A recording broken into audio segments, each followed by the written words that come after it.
and almost always the opponent will pause, and boom.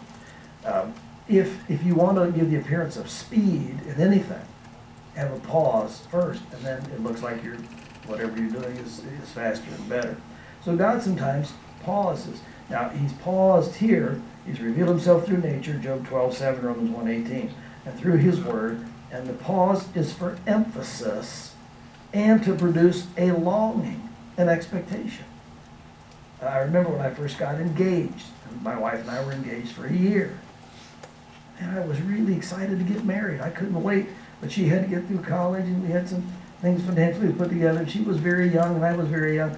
But you see why God sometimes pauses. To build expectation, build a longing, and for emphasis. Now, notice this. In these situations right here,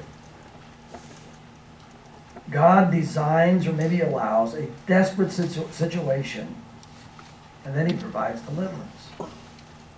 And always somebody's called to stand in the gap and to make intercession, Ezekiel 22:30. But notice these situations. So here we have a bad situation. A bad situation. And as we know from Genesis 6, why here people were intermarrying with angels. Oh, wait a minute. No, I'm just kidding. There's a brand new book out. One comes out every few years that talks about the sons of God and the daughters of men, the Nephilim. This is a source of great amusement or amazement to some, amusement to some, and confusion to a lot of people. But nevertheless, how does Genesis 6 describe the world? That's a desperate situation. Pardon me. And in the whole world, here's Noah, and that's it. And that situation developed for centuries. And then God acts. How about in Abraham? People steeped in idolatry and confusion, and then a man is called. Now Joseph, oh my goodness. Joseph, here there's a famine, a terrible famine in the land. And that's allowed to develop a while, and then Joseph delivers his father and his brothers. Moses, Israel is enslaved, and Moses is called. And the judges, oh my goodness, we just mentioned this a minute ago as we went through our pictograph. How many judges were there? It was Samson, the 13th, I think it was 13, is that right? 12? Most people count it that way. Count it that way, 13. So here, the period of the judges is 330 years, give or take. And during that time, you've got 12 people. And they're not judges in the sense of, Judge Judy. These are military people. We need more Judge Judys, though. But here, there's a terrible situation. People are at the bottom, and they get a military deliverer, and they go up to the top, and it's just like this. And everybody does what's right, in their own eyes, and so we get this awful situation, and it's allowed to develop, and then the judge is called. Esther, oh my goodness, what a desperate situation the Jews are in, as the law of the Medes and the Persians can't be changed, and it's open season on the Jews, and then Esther comes to the forefront. Same with Nehemiah. Nehemiah cupbearer to the king, and the king says, "Why are you so sad?"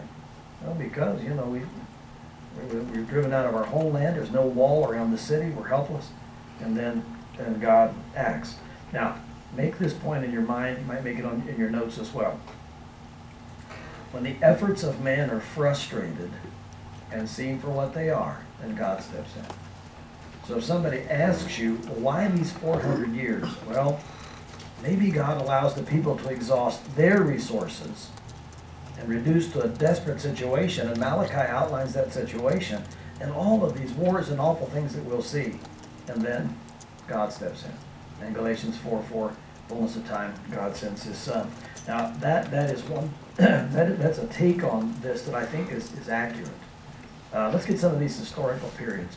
What we're going to look at as we go through this and see the story of the time between the testaments. We've met a lot of the people, places, events. We're going to see 6 historical divisions. This is a period of turmoil and war and enslavement, idolatry, persecution. And here's what people are looking for. They're looking for peace and relief order and morality and something to hang their hat on. And then Jesus comes. Now, if you want to be precise in the dates, we're looking at about 397 to about 4 BC. So the first historical division would be the Medes and the Persians, and we'll look at them in some depth. This is recounted in Daniel chapter 5. And this is when the Babylonian Empire comes to an end. Persia their empire will begin here with the destruction of Babylon. Of course, it goes back, but as they take over the center stage on the world, it's 536, and it goes on into the intertestamental period. The Persians give way to the Greeks. And this, of course, is Alexander the Great. And we'll look at some of his life in some detail. And these are the dates when Alexander is involved in his conquest over the Mediterranean. Now, we'll repeat this, but when Alexander died, his kingdom was split 4 ways among his 4 generals. And among those 4 generals and 4 people groups, the Egyptians take center stage first. And they're also called the Ptolemies. P-T-O-L-E-M-Y. P-T-O-L-E-M-Y, the Ptolemies.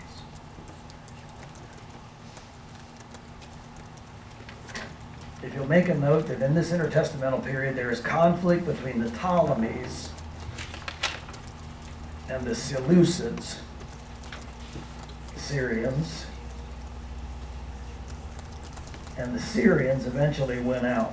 And so we go to a Syrian period after the Egyptian period.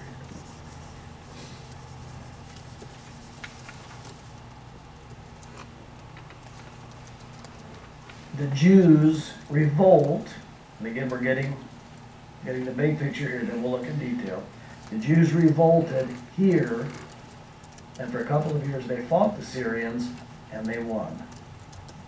And they were victorious. And again, Josephus is our source of information here, and whoever wrote the first book of Maccabees. They were free for about 100 years. And then in 63 BC, Pompey, the Roman general, rides into Jerusalem on his white horse and informs the Jews that they are now under the thumb of Rome. So when Jesus Christ is born, the Jews have been enslaved for 60 years. When Jesus is put on the cross, they're enslaved for about 100 years, a little less than 100 years. And the next period of history belongs to the Romans, and that takes us to the New Testament. The Roman Empire continues, of course, but we will end with the birth of Christ in our study.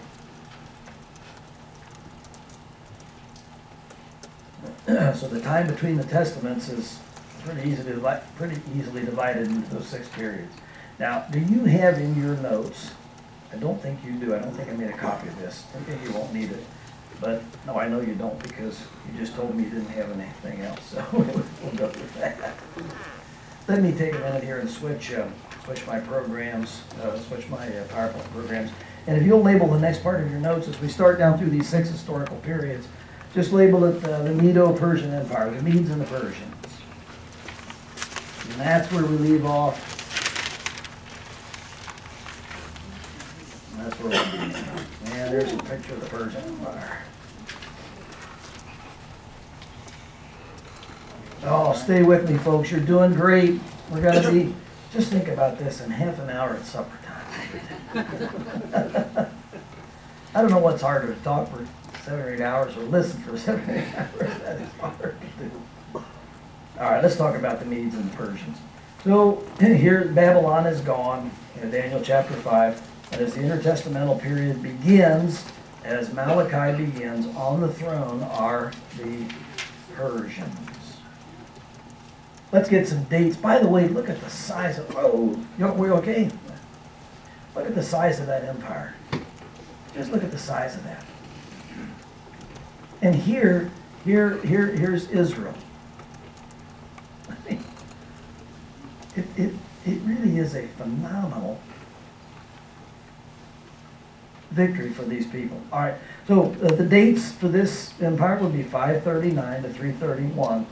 539 to 331. There is an overlap as Alexander starts his conquest, but don't worry about that. Just 539 to 331 BC. Now I want to give you a little statistic that's real interesting, and you can use this in sermons and lessons. I've checked it out, and I used it at family camp. I preached there in July, and somebody said, "Where'd you get that?" I just made it up. He said, "Is that really true?" I said, "Yeah, it really is true."